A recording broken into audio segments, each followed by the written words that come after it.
High Court in Pietermaritzburg has today dismissed with cause an application brought by late King Goodwill Zwelithini Zulu's first wife.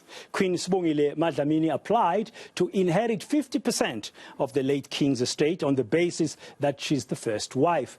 Judge Mjabuliseni Madondo ruled that the application was premature and that the estate matter can be dealt with by the executor. Madondo has also ordered the suspension of the execution of the late King's will. Some of the royal princesses brought an application to challenge the validity of the monarch's signature. Well, senior reporter Spamandla Goge has been covering the court proceedings, while Letiwe Mdluli has been watching the huge support that's been shown from outside. They are both joining us now live from Pietermaritzburg. Good afternoon, Spamandla, and good afternoon, Letiwe. Spamandla, can I begin with you? Just take us through today's court proceedings. There were three applications that Judge Madondo had to deal with. One, the one that was brought by the late King's first wife, uMadlamini of Waketo Mthandayo Royal Palace. She was arguing that as the first wife, she should inherit 50% of the late King's estate. Judge Madondo was saying, well, your application is premature because we are not dealing with the matter here. We need to go back, and that matter can be dealt with by the executor. And for now, I think I have to dismiss your application with cause. So that was number one, done and dusted. Number two was about the late King's two daughters from Waketo Mthandayo Royal Palace, who were arguing that their father's signature on the will may have been forged. So when it comes to that matter, Judge Madondo said, okay, you seem to appear to have persuaded me regarding the issue of the will, but that matter will not be decided by this court. It will have to be decided by a trial court. You need to put forward a formal application in dealing with the issue of the will. So, but the order was that for now, the will is suspended, or the executor is basically prohibited from implementing or executing the will of the late King. Now, the applicants, two daughters of the King, were given 15 days to make sure that they apply and they put formal a proper application in the case to deal with the issue of the signatures of the late King on the will. Now, number three was the issue of Prince Mbonisi, the late King's brother. Basically, he wanted to prevent or to halt the coronation of King Misuzulu. He had heard that on December 3 last year, King Misuzulu and his supporters were intending to coronate him, and then he rushed to court on an urgent basis, saying, well, for now, the issue of the throne is not done and dusted. He cannot coronate himself. Judge Madondo saying, well, it seems as if the Prince Mbonisi came to court on the basis of rumors. He dismissed his application with cause. But I'm joined by Pumelelo Zigalala from Zigalala Attorneys. Baba, thank you very much for time. Your summary of the judgment, particularly, let's delve in on point number two, application number two, whereby the will of the King, the execution of that will is suspended pending this deadline of 15 days for the applicants to file. Talk to us about that summary. Certainly, the court came to the conclusion that there is harm that the princess may suffer, so she must be given reprieve, an opportunity to state her case. Now, in doing that, she would need to bring forward vocal evidence, and evidence which would be able to display exactly where the forgery lies. Now, it's very difficult to do that within motion proceedings or in application proceedings. So the best way in which to do it is to bring action proceedings through summons. They should allow an opportunity for individuals to go into the witness box, give evidence to the authenticity of the accuracy of the signature of the King, and then at a later stage, that particular judge will be able to deal with the matter, which is why she was given 15 days to say, go and fix your papers, come back, and let's deal with that matter at that particular point in time. One hurdle that you may find, the will may have been submitted, but it may not have been accepted by the executor, or she may need to lodge her disappointment or her disapproval of the will with the executor first before moving to court. In ordering that the execution of the will be suspended, many people were confused that what does that mean for King Misuzulu. But Judge Madondo was clear to say the issue of the throne and succession and King Misuzulu does not feature on that aspect of it. He was basically saying these are two unrelated aspects. The mere fact that there may have been mention of someone who's going to be the successor was merely someone's wishes being suggested to the rest of the royal family. They're not obligated in whatever means to accept it.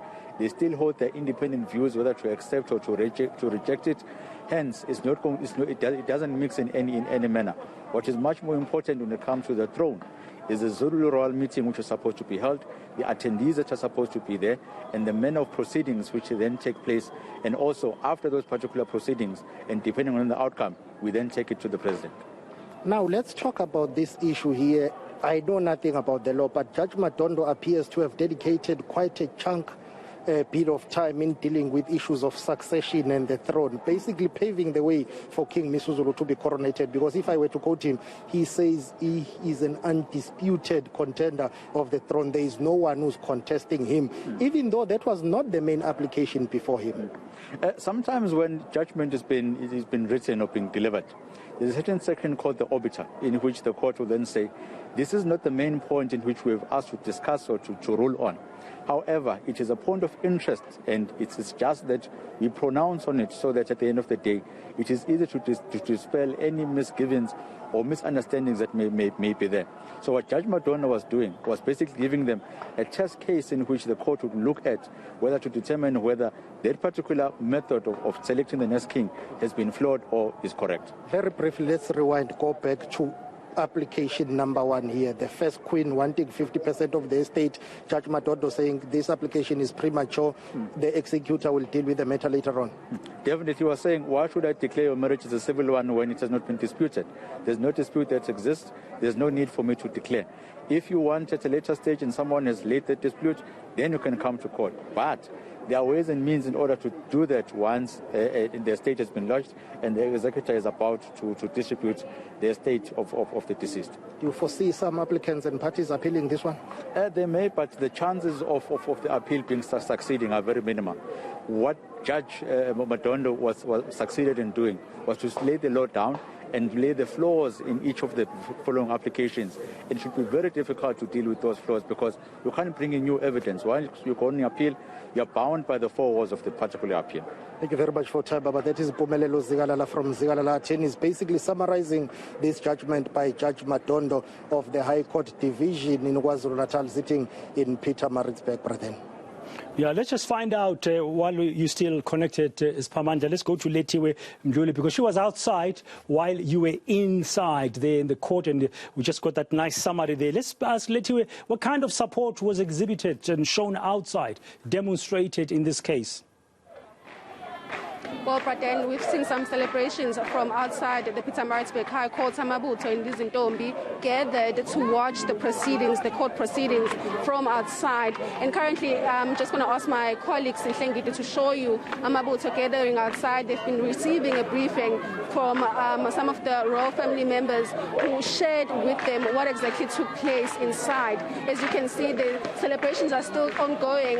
A lot of people from outside are happy about the judgment, and they are saying that they are hoping that the coronation will go ahead. And now I'm joined by the leader of AmaZulu, Ubabanyandeni. I want to bring him in and just get his reaction and also AmaZulu's reaction. Ubabanyandeni, thank you so much for your time and welcome to ENCA.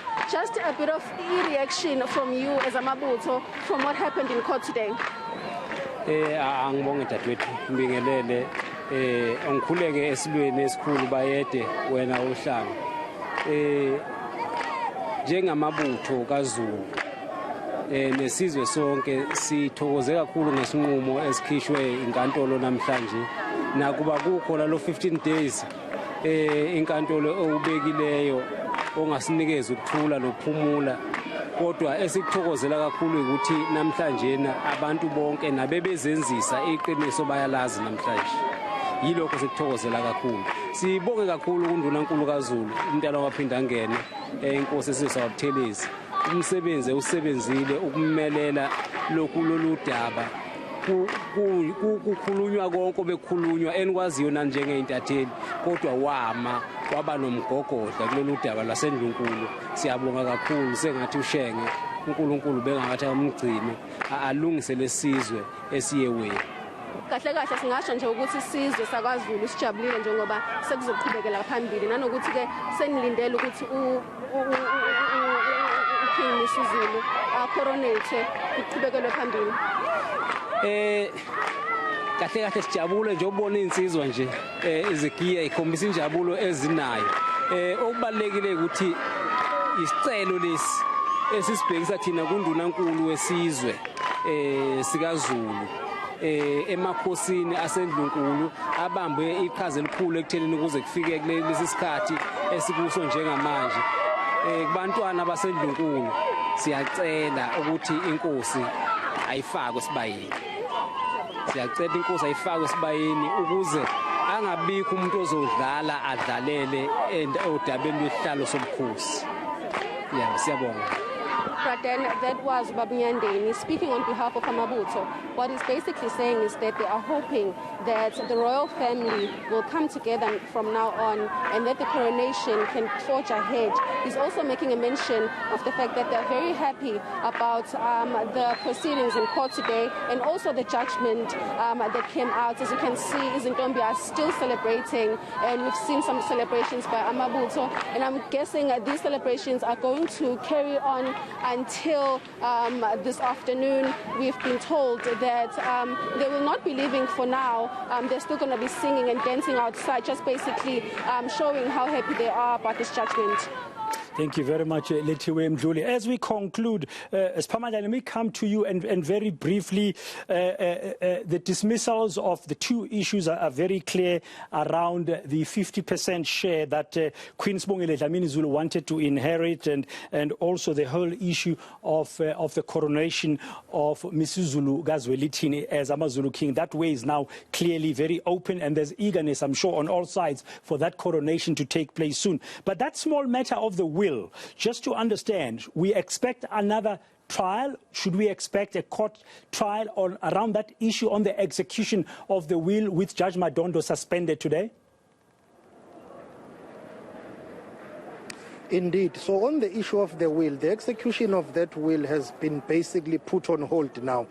The applicants here, the late king's two daughters from Wakhetho Mtanda Royal Palace, have got 15 days to file a formal application, a separate application now, challenging the validity and the authenticity of that will. If they decide not to exercise their right of filing again, then that judgment and the order will lapse. So the issue will be left at that. But also, respondent number 7 was interdicted from executing the will. Now, who is respondent number 7 in this matter? Respondent number 7 is the executor of the will, is a guy known as Jerome Ngwenya, who was once the chairperson of Ingonyama Transport, a very close ally of the late Zulu king. Here I'm talking about King Goodwill Zwelithini Kapegu Zulu. So Jerome Ngwenya has been interdicted from executing the will of the late king pending the finalization of the issue of the signatures, because Judge Madondo noted that yes, even though the matter